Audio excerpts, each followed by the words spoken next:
प्रिय मित्रांनो, आज तुम्हाला मी एक अत्यंत चित्तथरारक अशी एक गोष्ट सांगणार आहे। विशेषतः 1998 साली पोप जॉन पॉल दुसरे यांनी एका यहुदी स्त्रीला संत पद दिले आणि त्यावरून संघर्ष निर्माण झाला। परंतु ही स्त्री कोण आहे आणि ती कशा प्रकारची व्यक्ती आहे हे आपण लक्षात घेतल्यानंतर आपल्याला दिसून येते की त्यामध्ये इतका मतभेद नसावा। पहिला प्रथम त्या काळात जो आपण लोकांचा विश्वास पाहत होता त्या प्रकारचा विश्वास त्या व्यक्तीमध्ये होता की नाही हे महत्त्वाचं आहे। हो माझ्या प्रिय मित्रांनो, ज्या वेळेला आपण पाहतो की ही स्त्री म्हणजे एडिथ स्टेन ही एक जर्मन स्त्री होती आणि ही जर्मन स्त्री फार हुशार होती, तज्ञ होती आणि तिने अभ्यासामध्ये सगळ्या स्त्रियांमध्ये एक नंबर तिचा होताच। परंतु तिने पुढे युनिव्हर्सिटीचा अभ्यास करून डॉक्टरेट मिळवलेली होती आणि तिला कोणीही थांबवू शकत नव्हता, कारण प्रत्येक वेळेला ती संघर्षाला तोंड देत होती। आणि म्हणून ती विद्यापीठातल्या अधिकारी लोकांना सुद्धा विचारू लागली की स्त्री ही विद्यापीठात का शिकू शकत नाही आणि त्याची कारणं आम्हाला द्या।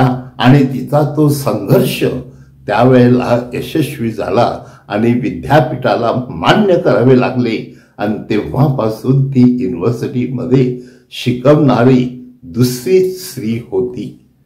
हो माझ्या प्रिय मित्रांनो, ह्यावरून आपल्याला दिसून येते की पहिल्या प्रथम ती तत्वज्ञानामध्ये हुशार होती आणि धार्मिक तत्वज्ञान, आणि विशेषतः तिच्यामध्ये जेव्हा ती वावरत होती त्यावेळेला 1922 साली तिचं परिवर्तन झालं होतं आणि ती ख्रिस्ती झालेली होती आणि तिच्या त्या श्रद्धेमुळे तिला अधिकाधिक बळ मिळत होतं।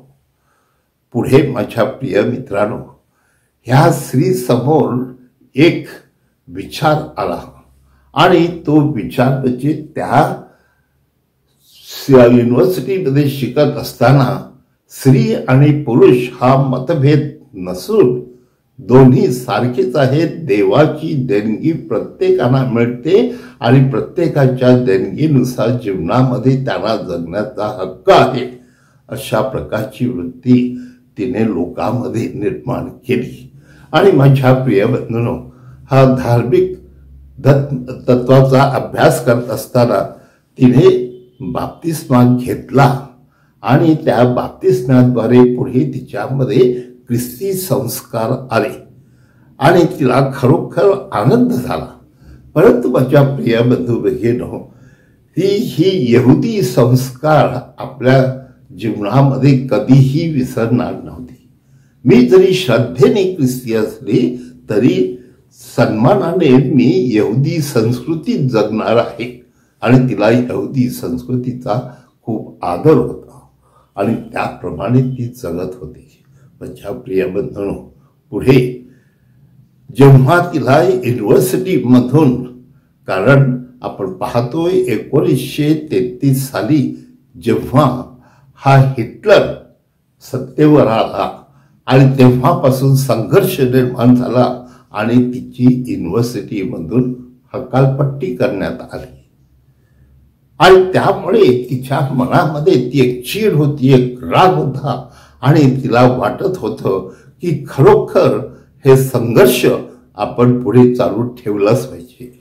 आणि माझ्या प्रिय बंधू भगिनींनो, त्यावेळेला ती धाडसाने पोप पायस 11 यांच्याकडे गेली आणि त्यांना सांगितलं की ख्रिस्त सभेने ह्या हिटलरचा धिक्कार केला पाहिजे, कारण त्याने जी नाझी संस्था सुरू केलेली आहे आणि त्याद्वारे सगळ्या यहुदी लोकांना ठार करण्याचा त्याचा विचार आहे, हे किती मनुष्यघातक आहे। आणि म्हणून सुरुवातीला ती पोपला भेटू इच्छित होती, पण पोपने तिची भेट स्वीकारली नाही.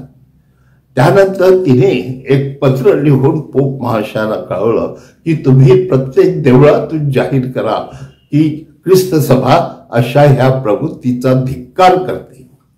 आणि माझ्या प्रिय बंधूंनो, त्यावेळेला त्याने त्या क्षणी नाही, परंतु थोड्याच अवधीनंतर त्याने सगळ्या चर्चमधून जाहीर केलं आणि नाझी प्रवृत्तीचा धिक्कार केला.